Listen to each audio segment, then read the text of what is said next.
and we're going to start off with the offense. So let's just kind of dive right in. I think the first thing that one of the things we do upon further review, Ryan, is just as we watch the film, what are some things we felt better about or maybe didn't feel as good about now that we've dove into the film? I was more impressed with the play of the offensive line after I watched the film. And it confirmed, the breakdown confirmed what we said, which was the run scheme in the first half, the play calling from a run game standpoint, Ryan, in the first half, I didn't like. They were just running into some bad looks. They weren't doing things that I thought fit well. But even within that, boy, this offensive line really battled and got better movement on film than I thought they did live. That's something, and it was like 4 yards, 5 yards, 4 yards, 5 yards, 4 yards, 5 yards, and then eventually they were able to break a couple at the end. So I think that's a big thing for me, just across the board. Nobody played bad. The one thing I'll say is they got to stop pulling Josh Lugg as much as they did in the first half. That is not his game. It's not a surprise that the big play they had at the end of the game was Jarrett Patterson pulling, which is the only time I remember him pulling on that particular play. Every other time they ran it, it was to the left behind with Josh Lugg pulling. That's just not his game, man. But I thought across the board, everybody played well. Joe Alt is Joe Alt. I think Jarrett Patterson's really coming in comfortably and nicely at guard. He played another good game. I thought Zeke Correll played a really good game. One of the better games he's had at Notre Dame. Josh Lugg was solid. And, you said to me before the show, I agree with you. I thought this was probably Blake Fisher's most consistently dominant game, especially in the run game. So just as a whole, Ryan, I really liked what I saw from the offensive line in this game. And the pass pro was every bit as good as we thought it was Saturday night. But the run blocking is what I'm referring to here. The line as a whole, I thought played a lot better. Yeah. I mean, Brian, the way you just quantified it, I think says it perfectly, right? The worst grade that you would give now is a solid player, right? Like it was a solid across the board, and there was moments of fantastic and dominance. Like that's what I kind of saw on film. I mean, we talked about it, right? When Joe Alt gets a little more physically mature from a strength perspective, kid's going to be a stud. I mean, not that he already isn't very good, but he's going to be an absolute stud. Blake Fisher, like you said, and I kind of talked about it a little after on the post-game show. It seemed like it was his best game, just kind of from a broadcast perspective. But I think that did kind of, I think it did kind of verify itself that he had a really good game. And then quietly, nobody's talking about this, Brian, because we only like to throw shade at him when he's not playing well. But last couple of games, man, Zeke Correll playing good football overall for Notre Dame, which is nice to see. I don't like to throw shade at Zeke. I think maybe some of our chat do, but others like to throw shade. Okay, gotcha. The thing about Joe Alt, I think what Ryan is saying there, and I agree with, is he's just still young, and he's especially going against BYU's older guys. He's just not able to move guys as much as maybe an older guy will. But he's in such good position. I'll tell you, Ryan, watching the run game, there was one play early. It was the play where Logan Diggs had to spin out of a back, and it was on the first scoring drive. He had to spin out in the backfield. There was a blown assignment. I don't know who it was. It came between the center and right guard. I don't know who was supposed to pick that up. I don't know what that mistake was. So it was a mistake. I just don't want to say who, because I don't know who was supposed to block what. Outside of that, it was a really clean game up front. When they were missing blocks that were hurting the run game, it was on the perimeter. I thought the slot receiver blocking was really bad. I mean, just not good, to the point where there's a couple runs. Like there was a run by Chris Tyree that if Matt Salerno blocks the linebacker, and he should have, he was not hustling like he needed to. If he goes down and blocks the linebacker and all he had to do was just kind of get in the guy's way. Chris Tyree bounces that sucker outside. That's where he wanted to go, and he's got it. He might score, but he just completely whiffs on it. The guy runs around, and he's got Tyree in space. There was a couple other times where I thought the slot receiver blocking was bad, and the tight end blocking was inconsistent. Michael Mayer did not have a good game blocking. Eli Raridan he struggled with his angles. There were just times where he was competing, Ryan, but he either didn't get enough width on an outside block, or he would go a little too narrow on a down block, which allows the guy to get over top of him. That's stuff that'll get cleaned up. But I thought slot receiver blocking and tight end blocking were the two issues in the run game. If those two spots would have been better, you could add probably another 30 or 40 rushing yards onto this total at the end of the game. Yeah, no, I agree with you, Brian. I think football, especially offensively, is such a collaborative effort, especially from a blocking assignment perspective. So it's just when, you just need one person that isn't on the same page, and that kind of ruins the success as far as like the overarching success, right? So I agree. I think that the slot position, you got some productivity, excuse me, in the passing game, but the blocking needs to get a whole lot better. Tight end blocking, man, is just not great right now. Like, it's not. I mean, Eli Raridon's done some really good stuff, but just across the board, it just hasn't been good. So those are a couple spots that absolutely need to get Ryan, in the right if he direction. doesn't have a good game, the tight end blocking is not good. I mean, that's just the reality of it. Is it's up to kind of Eli Raridon at this point in time. But I did want to show up sort of my favorite play of the game, and I thought just kind of when it all came together, there was a couple interesting things about this, Ryan. And first of all, the long run to Audric Estime. If you go watch it again, and I don't know if you can see this in the TV copy, but you go look at it, he really didn't get touched. Nobody on the other team touched him. He kind of ran into some of his own guys, but they did such a good job of keeping a body on a body. And then the nose guard tries to come off of Zeke Correll to get to him, and Zeke just plants him, just throws him down and plants him. And they really didn't touch him. They were trying to get through the blockers, but they couldn't get through. And then Audric just kind of bounces it out. And then my favorite play, however, and this is going to be the long run to Logan Diggs. I thought this was such a really, really well done play, and I want to just kind of draw it up. So this was a play, and I don't know if it was – we're still trying to determine if this is just duo with a wrap and like a kick, or if this is power O. And the footwork of the back is similar on those two runs, so I really can't tell, but it doesn't matter. It's a power-ish type of play, and I want to draw up kind of what happens here. So they're going to run – this is Logan Diggs right here. He's going to kind of come here and bounce this play out. This is where this thing goes. So here's what happens. They send Chris Tyree on a jet motion. Now, what this jet motion did is this allowed there was a backer out here and a backer out here that you can't see on this screen, okay? And then what this motion does is it keeps this backer sort of frozen on the outside. And so he's kind of eyeing Chris Tyree like he has to. And so what happens here is on the backside of this play, so they're going to come, this play is going to go, this is play side right here, okay? So what happens is Zeke Correll's got a block back. He's got to secure the backside A-gap because Jarrett Patterson is coming around, okay? So Zeke's got to block back.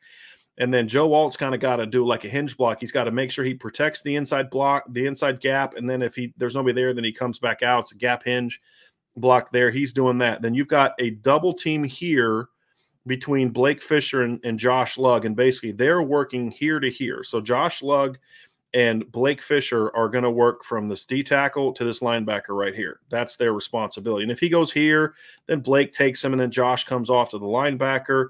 If he goes here and this guy stays, then Blake drives, and then gets up to the linebacker. And that's actually what happens on this particular play. So what happens on this play is they both step with power here, which I really liked. And then this D tackle stayed on Josh Lugg.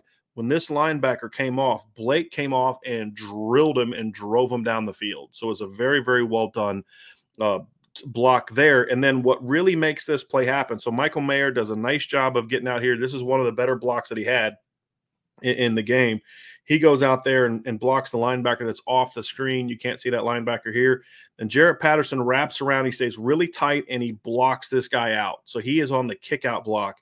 And what happens is you had a great seal back there by Zeke, so he did not let this nose get over. You had a great double team with movement, so they pushed these two guys out. And then so when Jarrett does the kick out, because of the movement that Blake Fisher and Josh Lugg got here, it creates a more inside run lane. So the run lane here is not here to here. The run lane ends up being like here and here.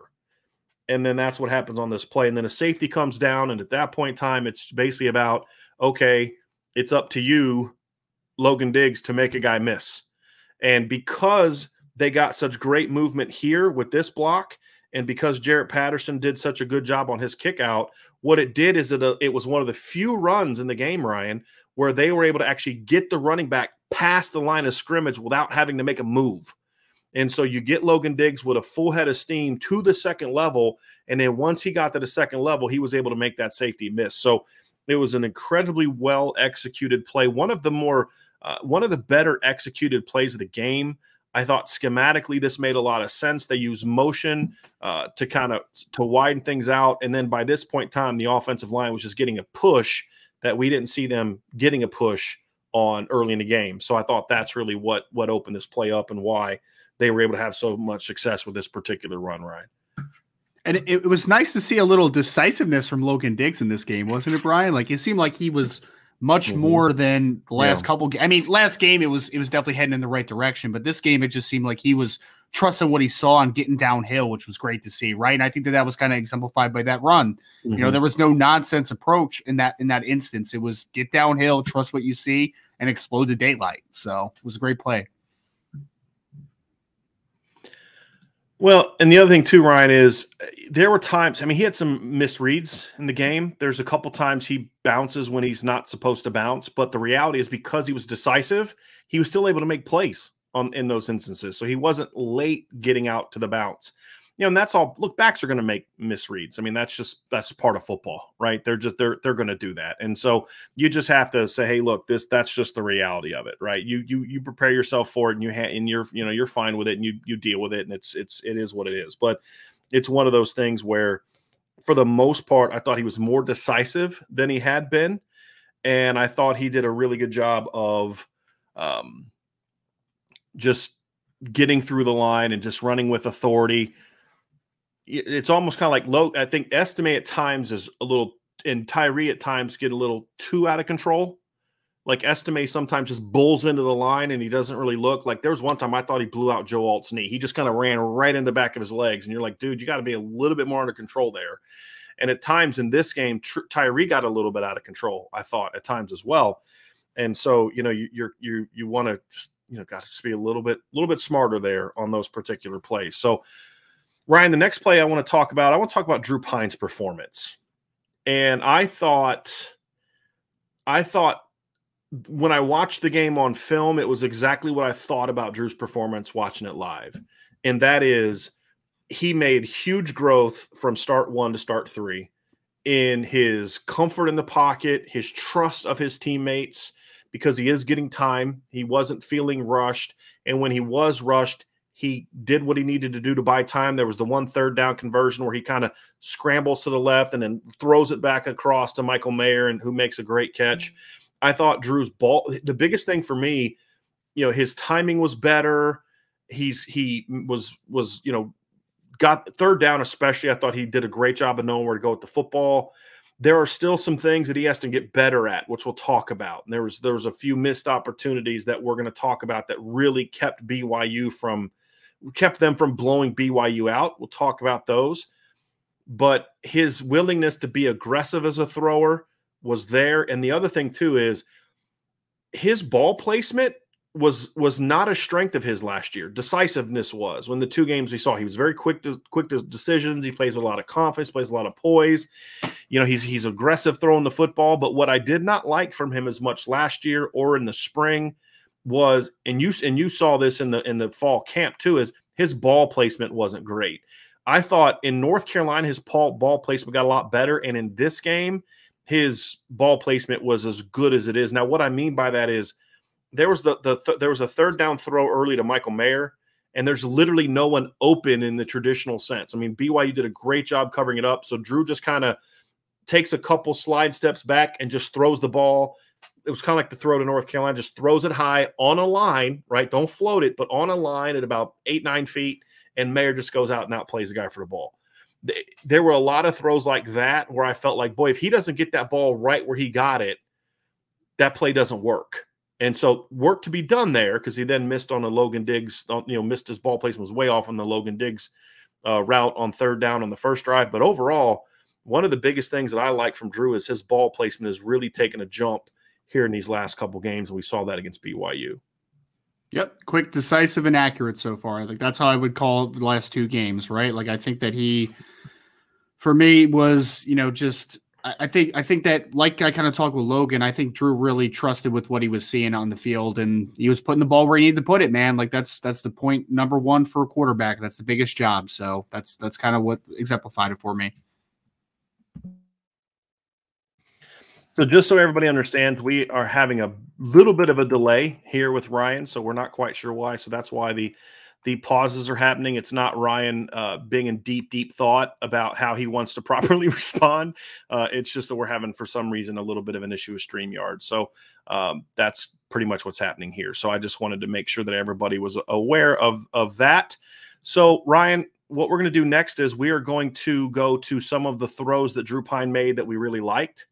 And then we're going to go to some of the areas where he needs to get a lot better in this game. So the first thing I want to do is, this is the first touchdown pass from Drew Pine. And I want to kind of walk through why this play works. So first of all, you see Notre Dame is in a 13 personnel look. I loved this play call. And one of the things that I thought was better in this game, watching it after the fact, is I do believe Tommy Rees was conservative in this game. I thought a little bit too conservative, but I thought he did a much better job of mixing up the run pass out of the different personnel groupings in this game. And I thought, there was obviously some issues we had about, not using decoys better and maybe forcing the ball to Michael Mayer a little bit too much. But what I really liked was when he did draw up dropbacks, it was really well-designed stuff that I really liked. And you guys are going to see that in some of these plays. So this is the first touchdown pass to Michael Mayer. As you can see, they've got 4 D linemen here. And you've got now, this is kind of like one of their linebackers, right? Linebacker. Oh, actually, one of these is the safety. I'm not quite sure which guy is the safety. This might have been him up there. But they're in a single high look, okay? So because it's 13 personnel, Notre Dame gets them down to where now you've got basically 8 guys in the box, all right? And so what Notre Dame is running here is they're running a deep out cut with Eli Raridan, and then a little slide route here from Holden Stace, which is a high-low to the field, okay? So he could have gone to that. It wouldn't have been a great look. But what he does instead is he sees what they have backside. And what they have backside is Jaden Thomas is going to run a post route here right at the safety, and Michael Mayer is going to run a wide fade up the sideline. So what happens on this particular play is, because there's single high coverage, this is really the read that I think he needs to go with. Even if this cornerback runs with Mayer, let's say they do where they can hurt you is if you run that post, the safety takes the post and the corner stays and then opens up and runs with Mayer. All right, that's where BYU could hurt you schematically in this play. But even in that instance, you've got Michael Mayer up against a corner route or against a corner. I still like that matchup. Just throw it up and let him go get it. Okay, so what you see here from this particular play is Drew Pine gets his eyes right on the safety. You're watching him, you watch it live. He just looks right at the safety, freezes the safety. Well, it's kind of not freezing him, but he's reading him. But he keeps eyes on the safety. The safety stays on the post, so the safety just pedals here. Once Pine sees that pedal, and he sees that this guy doesn't get off the hash at all, then he knows he's going to have a one-on-one outside. Now, I don't think he anticipated the fact that he was going to be not covered, but the one-on-one is where you should have gone. So Mayer gets free of this guy. This defender just kind of sits, doesn't run with him.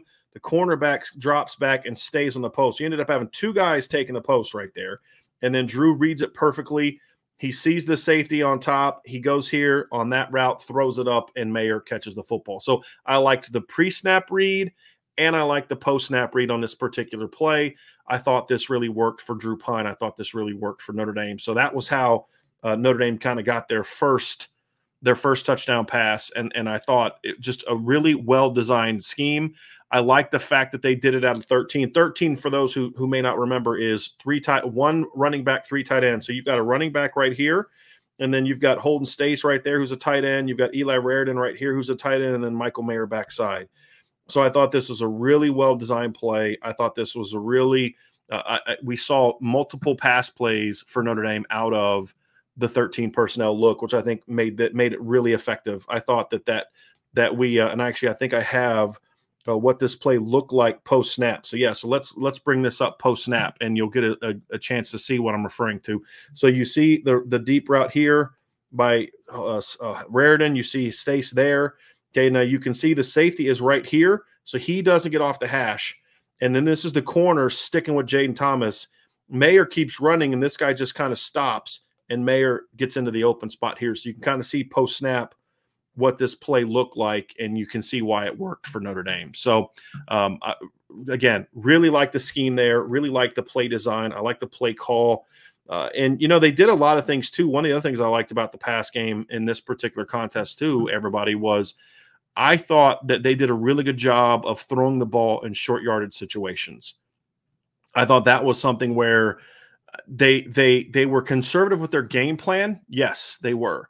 However, one thing that I did like about what they did is they mixed it up. Like I thought they did a really nice job of kind of coming out and 2nd and 2 throwing the football, 3rd and 1 throwing the football, 3rd and 2 throwing the football, and making sure that BYU knew, like, hey, look, even if it's a running down, you can't just come out here and just cover us and play the run and we're going to be a run heavy team and those type of things. I thought they did a really nice job of making sure that they stayed honest in this particular football game. So that was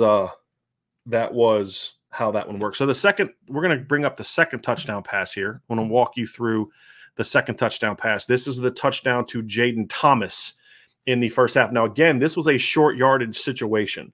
So what Notre Dame is going to do here, they're going to run a concept that they've run a lot of. And again, Drew Pine sees pre-snap, he sees the look. So I believe that Drew determined pre-snap that he was going to throw the ball to Braden Thomas. And that is at least he was going to look for that. And I think that was the correct read.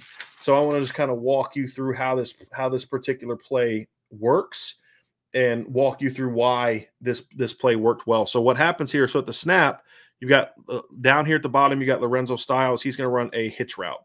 And then Braden Thomas is running a wide fade route here. Now, we've seen this play quite a bit this year. We saw it against Ohio State. We saw it against Marshall. We've seen it several times. And it's a play that is especially good if you can get a team in cover one. And basically that's what BYU is in here. Cover one means one deep guy here, and then you're in man-to-man everywhere else. This is clearly man coverage right here, okay? So what they're going to do is they're going to run that route there, and then Michael Mayer is going to run an option route here, and that's going to occupy the defense. So as soon as Drew comes off the ball, he looks at the safety, sees the safety that, again, does not get off the middle.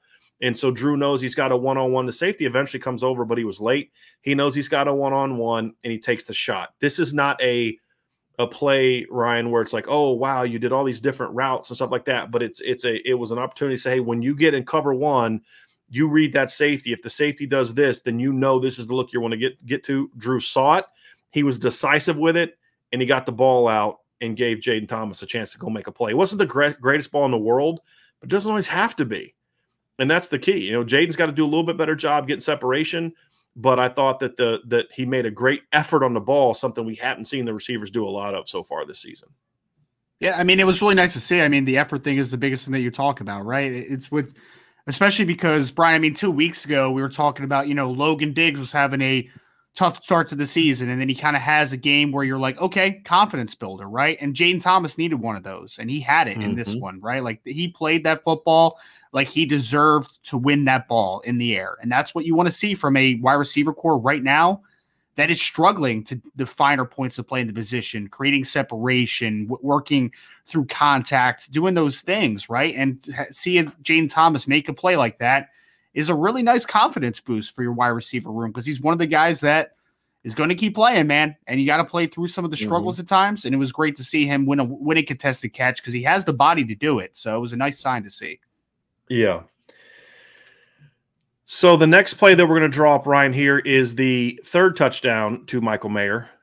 And this is another play that I really liked, Ryan. I thought it was a really well-designed play. And honestly, there were two guys open on this play. I don't know if you saw this when you broke it open. If he wanted to go to Braden Thomas, he had Braden Thomas open in the middle of the field as well. And so something that happened before the snap is they actually had Michael Mayer was down here to start the snap. If you guys remember correctly, Mayer was actually in a 2-by-2 look to start, and then he went in motion. So this is the post-motion look. Now, why does that matter? Because when they started that play, number one was right here. Okay, and so when Mayer went in motion, number one followed him across. What does that tell the quarterback? It's man. Okay, so that's what it tells me as I'm a quarterback, is it's man coverage. So now it's like, okay, which look do I like best? So now that it's man, then basically what you're doing is you're saying, okay, which route do I like the best? Okay, so what they did here is Mayer runs a climb route. So I believe Styles ran a cross on this play, correct, Ryan? I'm trying to remember what. Yes, he ran a cross here, and then Mayer ran a climb route here, and then Braden Thomas ran a deep in cut. So basically, Drew Pine's got to just read the safety again And that's what I love about single high coverage. As a quarterback, if I'm getting cover one and I'm getting man with a single high safety, that's what I love to do. And I thought this was a really well-designed concept, Brian, because basically what is that safety going to do? You get Michael Mayer in a matchup against a guy that's about 6 feet tall, 6 feet, 6'1" at the most. And then you've got Jaden Thomas working the middle of the field. And then so what happened is then BYU triggers one of their linebackers, okay, which I thought – And I think this is the play where Audric Estime had a great blitz pickup on this particular play as well. I think this is the one where he had a great blitz pickup. So what happens is the safety stays deep.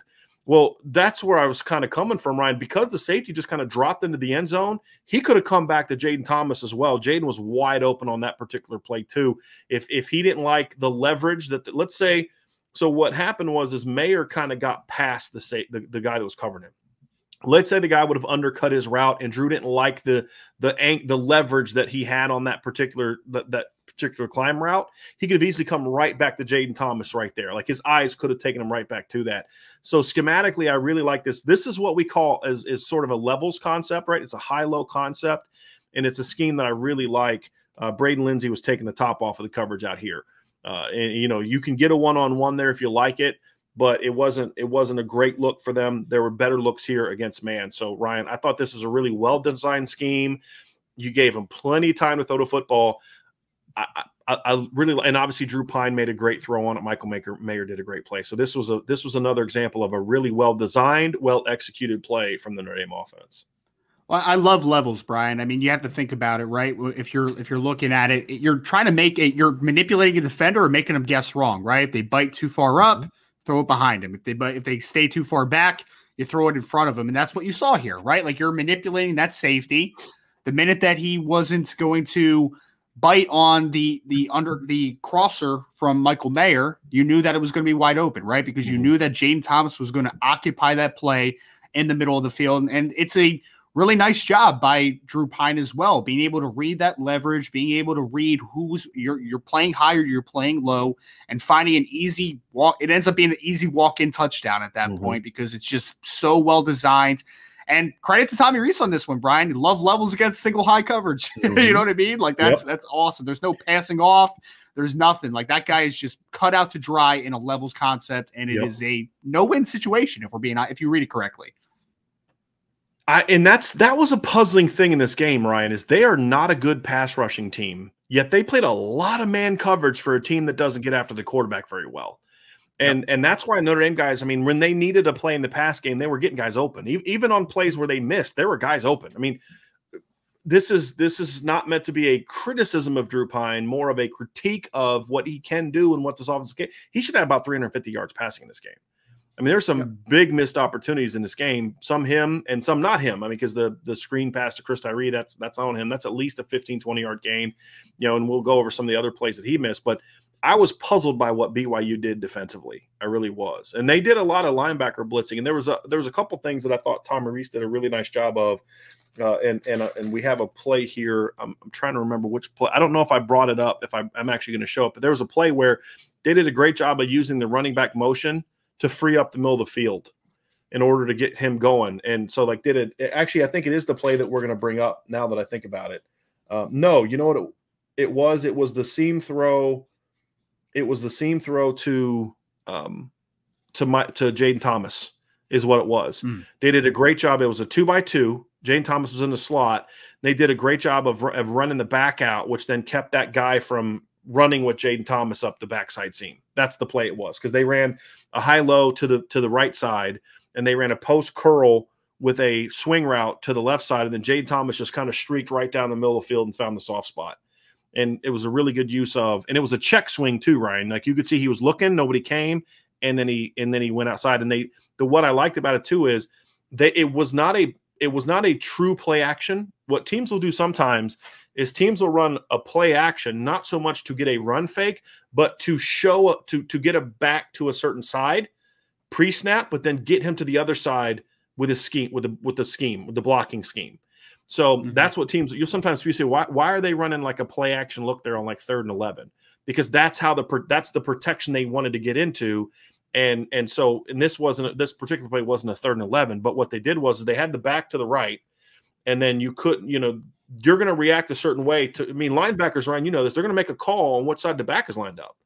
Right. And usually when a back is to the right, he's going to, inside out, the Mike blitz to that side. But by doing a play action, they actually ended up going to like a slide away from it. So he can now check the opposite side, and they slid right into the blitzers and picked it up. And then when he saw the back from his side was coming, just swung out. And then that opened up the big play opportunity there. But the one we're going to draw up is the long pass to Lorenzo Styles. That I believe was made early in the game. Now, this is an instance, Ryan, where they are actually in a too-high look.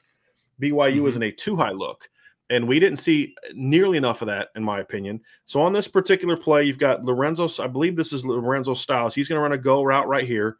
Now, most likely you're not looking here because of the off coverage combined with the safety being outside the hash. Would you agree with that, Ryan? Like that's 100%. So now Lorenzo's job is just take the top off, right? Just clear out that side.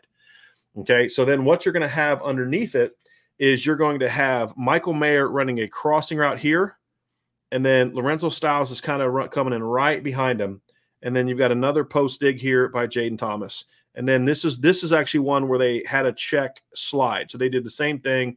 They had him opposite the side he was going to block, which I thought was really effective.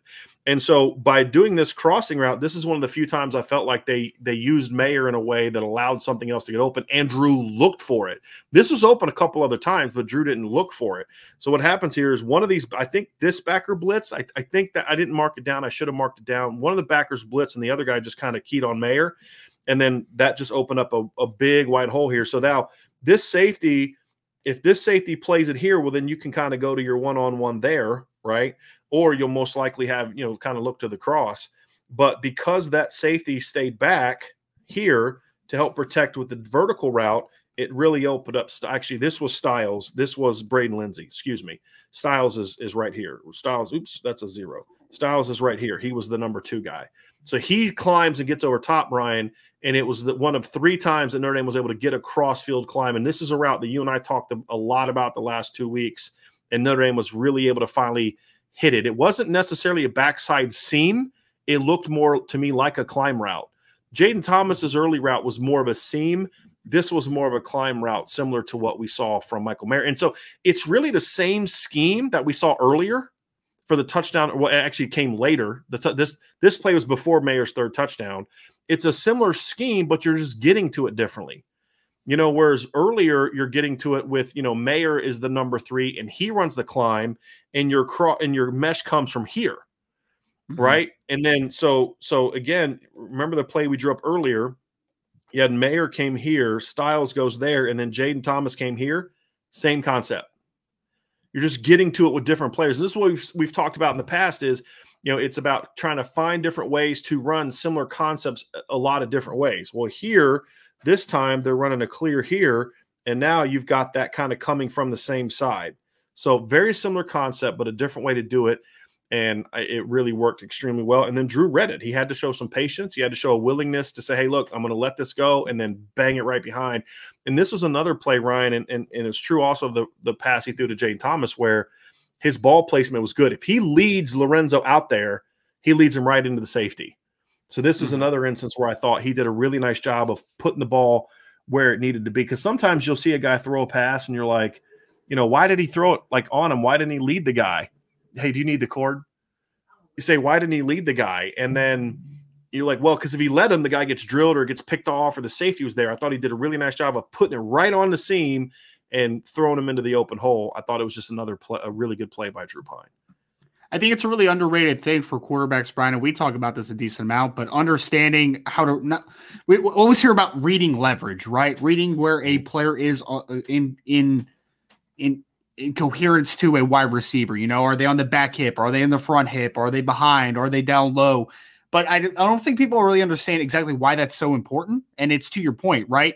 He understands that safety is still deep. It's coming from depth a little bit. So if I put it on him, that's going to give him the ability to catch, gather, and run instead of going directly into the safety. So I think that Drew Pine in this game, for me, just consistently, I thought he read leverage pretty well, and he threw to the proper leverage as well. Because I think you'll see a lot of quarterbacks, to your point, they'll throw to the wrong leverage a lot, and they'll throw your guy into coverage rather than letting him sit down in a open spot, to your point.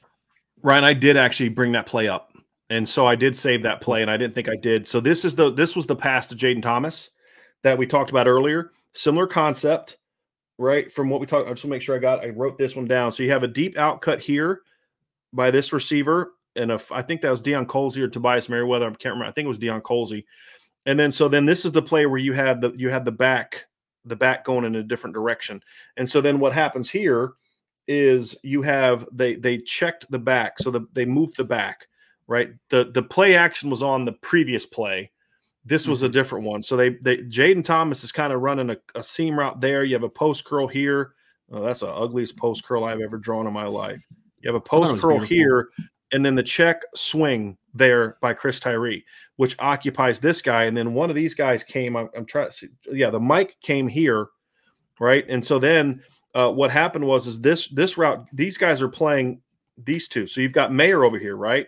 So that's something that we were very critical of Tommy Rees not using Michael Mayer more as a decoy. And there were a couple plays that they should have done it. But what I saw when I broke the film down is there's a lot of times they use Michael Mayer formationally to then open things up in other instances. So what they're doing here is you're creating two things. Number one, if they don't play you correctly, then you've got Mayer on an out cut. Right. And he's just because this is Michael Mayer right here. So, this guy is running a deep out. He could win the one-on-one, but the way BYU is playing, that route's probably not going to be there, Ryan. I didn't think that route was really there a lot, especially a boundary throw. So then you've got Michael Mayer ISO'd, and he's got a quick out. You could throw it there. But what that does is that now look at how much is to the boundary now. Right? Look at all the guys that are focused on the boundary now. Right. And so now you've got a chance to get that behind. It was really well designed. BYU didn't play it great. Notre Dame was able to open it up, and it was another big play. This is another one where Drew Pine put that sucker right in the seam, like put it right on him and got it right on Jaden. He didn't try to throw it up and lead him into a hole. He put that thing right on him and let him catch it for a big gain. And this is one of the reasons why I really love Jaden Thomas in the slot. Like the touchdown pass, it was a great catch, but he was blanketed from a coverage standpoint. This is a great catch. This is the kind of stuff where he really gets open and really does a lot of damage. He could have easily had 130 yards receiving in this game if the reads would have taken him. Now, that's not a criticism of Drew Pine because one of them was the touchdown to Mayer that we just talked about. The read shouldn't have taken him to Jaden Thomas. My point was if the read would have taken him there, Jaden was open again. That's the point that I'm making. But this was another example, Ryan, of Drew just a well-designed scheme. And Drew just reading it out and getting the ball where it needs to get to. Because the thing about this play, Ryan, this was not his initial read. His initial read was the 2x2 into the boundary. Yep. That was his initial read. And then when that got covered and he saw the third guy, that brought him back to the seam, and he went right to it. And it was really, really well done. Brian, the safety on that play, was he was sitting on the post curl just stayed there? Deep. Yeah, no, he stayed deep. So he was just pedaled deep. Depth. Yeah, he pedaled deep. Yeah. Gotcha. So Braden Lindsay ran a lot of goes and posts in this game. And I think they would always have, usually when they would go cover one, that safety would be really like soft, like coverage wise. They did not want to give up the big play, which, we saw it on film. But yeah, when they went single high, that safety stayed deep a lot, and Notre Dame took advantage of it a lot as well. For sure. So, and then there's one more play I want to get to here. That there's a couple plays here that we want to get to that were not so good, right? So we drew up a couple things that we really liked, a couple things that we didn't necessarily like as much. Some of them are just Drew making a bad decision, and some of them are Drew just not, just locking in on Michael Mayer. And so that's kind of what I want to kind of get to here. I'll show one example here of a play that we were talking about early in the game that I thought really was just a golden opportunity for a big play. This was the first third down of the game, Ryan. If you remember correctly, this is the one where Drew scrambles and gets outside, and it was a play that we saw them run quite a bit. It was the out, right? They had an out here. You had Mayer coming on across there, and look at these two guys, right? They were doubling up Michael Mayer, and Drew was just locked in on Mayer. If he reads this and sees that backer come up and jump Mayer, then he's got to know that is wide open. Wide open. Those are some of the young guy, third start of your career mistakes that he's going to make, that now it's on tape. Now you see it. Now you know next time when I see those two linebackers bracketing him with a and it was a too high look, and I see the safety pedaling, I got to know I'm coming right back to that play over the middle. Now, he missed it here, but he hit it 2 more times later. So it's not even necessarily about getting it on tape, Ryan. It's about he went back to it later in that game twice for big plays. And that's the kind of evolution you need to see from a quarterback. When a quarterback can make adjustments in game, that's really showing you that this is a kid that can take information, process it, make the correction, as opposed to needing to see it on film first. Then I don't make that same mistake next week. I thought that was an impressive thing to see. This kind of miss. I mean, this is a big miss, right? I mean, You're pinned deep. You got a guy wide open. Jaden catches that. You're getting at least out past the 30-yard line. Now now you're cooking a little bit, right? He misses it, and they get stopped. That's the kind of mistake you can't have, right, in a big game. Like, it didn't hurt you against BYU, but you're not going to get a ton of opportunities to rip Clemson up or Georgia or Bama or teams like that. You've got to be able to hit those plays when they come.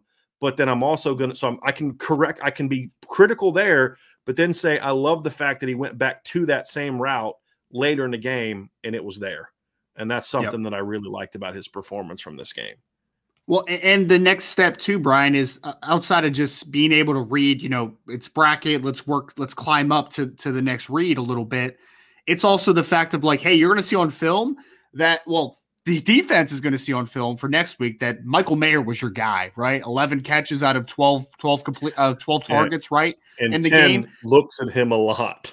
Yes. Yeah. And he does. Yeah. And next week though, when you're, playing the next opponent, they're going to kind of look and they're going to say, hey, we know 87's the guy, right? Like, that's where my attention needs to go to. And Drew needs to use that to his advantage, because now those brackets are going to come more and more often, because they're going to see that on film and say, that's Drew's guy. That's the safety blanket. That's where he's going to go when the going gets tough type of situation, right? The fact, though, that you have this type of outlook, I mean, because honestly, we had a ton of questions on the show earlier that were like, were any receivers open? I'm just like, yeah, there were, man. There were receivers open all day. This wasn't a 87 and nothing type of situation, right? Like, there were players open. So now Drew sees this, to your point, Brian, it's about maturation. It's about the next step. So these are all learning opportunities, right? These things are all fixable. The one thing that was great, I think, on both sides of the ball is most of the mistakes were mental mistakes, mistakes of just making an improper read, reacting a little slow. It's not a physical mistake, right? We know Drew can make that throw. Right. The fact that he None sees of the it mistakes now, were his arm strength isn't good enough, or his height isn't good enough, or whatever the case may be. It was none of that. It was none of that. And that's important. And this is another example, because people have said, this play happened because he's only 6 feet tall. No, this play happened because he threw the ball where it shouldn't have gone. So this is the play. This is the interception that Notre Dame ran. You can see Notre Dame again is in a 12 personnel look. So you have a wide receiver here, right receiver there, wide receiver there, and then you've got Holden Stace here as a tight end, and then Michael Mayer there. Okay. Now this is another time where this is what hurt them on this particular play is he locked in on on Michael Mayer. So you get a runoff here by this guy, which takes the safety and the corner out. Your read here is this. So you're running a slide route with Holden Stace. It was more of Ryan, probably more of an arrow, right? That I kind of more of an arrow than a slide, I would say there. Sort of an arrow route where he's just kind of coming right here. And then you've got an option route by Michael Mayer. Now, the option route is essentially Mayer is going to leverage this guy. Okay, so Mayer's working off of this guy. If this guy plays him inside, he works out. And then Drew's eyes have got to tell him from here to here based off reading that guy. So his read key, I should probably show this to begin. His read key, in my opinion, on this particular throw is here. Now, the reason it's here is because this route is done. Okay, cover 2, this particular route, this guy is this far off the hash. They've got that particular route covered. Okay, you could do a hole throw maybe backed up, Ryan, but I don't know if I love a hole throw at the 26-yard line far hash, right? So that plays out. Now, maybe if Trevor Lawrence is their quarterback or CJ Stroud is their quarterback, maybe there aren't many quarterbacks can make that throw, nor should you try to make that throw based on the pre-snap alignment. So they run that off here. So now your read is the flat defender, okay, or the hook curl guy, depending on what your route is. Okay, so depending on what the coverage is. So at the snap of the ball, you get an arrow route here, and then Mayer's working the option here. Now what happens is this guy sticks on Mayer and this guy sticks on Mayer. No, actually, this guy comes. And then now Mayer, the reason Mayer goes inside is because when he releases, he sees this guy come and this guy's eyeing him. So Mayer works inside. This guy comes back in. That's the guy that we thought would have picked it off anyway, even if Drew doesn't get the ball tipped. And what you'll find is, Ryan, at the snap of the ball, the cornerback open and ran there, and Holden Stace is wide open on a slide. Yep. Now, what this is this is a quarterback making his third start in a pressure-packed moment saying, I'm going to my dude. And sometimes that's okay. But in this particular route, like that's okay if you're running a wide fade and you know you're getting a one-on-one. I don't care how close he's covered. You throw the ball to 87. On this type of concept, though, Ryan, where you're basically running your option. I mean, it's Y option. It's all it is, right? This is a play's been around since I was playing football, right? It's just Y option, right? It's a good scheme in a short yardage situation. And instead, this is not one where you can just say, I'm throwing it to my dude. This is not the area you want to do that, in my opinion. So this is a mental mistake. It costs them big, right? These are not the mistakes that you can make. However, again, as we said, now it's on film. Now you see it. Now you learn, you know what? This is why I can't just lock in on 87 no matter what. But this was another one of the missed opportunities that I thought we saw in this particular game, right? Well, and I agree completely with just the simple start of, hey, that Sam Backer or that Rover, whatever that position is in their defense, right? Like that's the guy that you're reading on display. The minute that guy occupies Mayer and forces him back inside, Brian, my thought process is my eyes are now going to the Mike linebacker. And like you said, even if he blitzes, my next thought process, and this happens in like bang, bang, bang, bang, bang, right? But when I see a Mike linebacker blitzing, my mind goes, they're not going to leave the middle of the field wide open. There's going to be somebody to replace him. Where's that replacement going to come from? That replacement comes from that backside linebacker be able to come over. So if it's read properly, I mean, honestly, as soon as I see that Mayer's got inside, as soon as that linebacker or that Rover, whatever he is, just kind of lets him take him inside and lets him take the inside leverage, my mind has to go like, that guy guessed wrong. I'm going to guess right now, right? Like that guy made a mistake because this is how offense works. You're usually in this type of situation, wherever the defender doesn't go, that's where I throw. Like it's just easy, man. Like you make the defender guess wrong. On this play, he's clearly eyeing Mayer up, hit the little arrow route or the flat route, whatever you want to call that thing, to Holden Stays. It's easy. It's like taking money at that point. Yep. For me, the way that I'm teaching this, Ryan, in this particular look, is I'm reading this guy for this is my 1, this is my 2. Now, the only thing that would have taken that away is if at the snap of the ball, this guy goes here and that cornerback's squatting.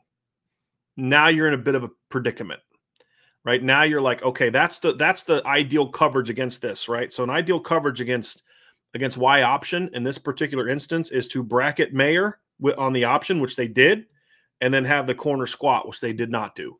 Now, so either this guy or this guy made a mistake. I think it was the corner, because I don't think they're blitzing that guy and then leaving Mayer to do all this stuff here with no help. I don't think that's what they were going to do. So that's what Drew's got to see. He's got to get that ball out there. Again, it's one of the correctable things, to your point, Ryan. I think that was a great point you made. It was a correctable thing that he's going to have to correct, but we saw him make corrections in the game. And I think that's the thing that I was really impressed with when I saw it. Cause when we're breaking it down, I'm like, man, you can't miss this. You can't miss this. That's a bad read. But then you see him get that opportunity later and he reads it well and gets the ball out for Lorenzo, gets the ball out to Jaden. And the one to Lorenzo, was it the one to Lorenzo or the one to Jaden, where the window wasn't really that big? I mean, he had to put that thing out on the line. The one, and that was later in the game. That was later in the game. So he had to put, I mean, it wasn't like a really, really tight window, but it was like he had to get that thing on him. And those are the things that you really like to see from your quarterback in a game like this, Ryan. No doubt about it. Yep. Yep. No, it was real. I mean, again, we're nitpicking a couple throws in a game that I thought Drew Pine played really well, man. For the second straight game, I thought he did a lot of really good stuff. Yeah. So there's always room for improvement. We know that every single position, every player has plays that they want to get back. Drew is the same. But again, another game where you start feeling better about how Drew is maturing, how he's developing. Because to your point, Brian, he is making up for those mistakes later in the game. Like they're running similar concepts, and then he's making the proper read. He's doing things that he wasn't doing before. He's clearly learning from his mistakes at this point. The biggest takeaway for me that he's got to fix, and I know it's tempting because how good he is, he's got us not lock in on Mayer as much as he did. Yeah, you were able to get away with it against BYU because they just didn't have the athletes. When you played Clemson in a month, they're going to have Trenton Simpson and Barrett Carter. They're going to have some guys that got a little bit more speed and a little bit more length to say, hey, look, you can't do that. You've got to take the opening. But that'll be his, what, 7th start? You know, you don't expect him to make those same mistakes in those moments. And so that's why this was a big game for him and a big opportunity, not just big game as far as how he played, but you're in a huge stadium with a really loud crowd against a ranked opponent. You got to kind of work that out of your system a little bit. So now when he heads back home in November, and you're going to have a road game against a team that's currently ranked here in about 3 weeks, too, that's going to be similar to that. So he'll be a little bit more tested for those moments when he gets a crack at it against Clemson.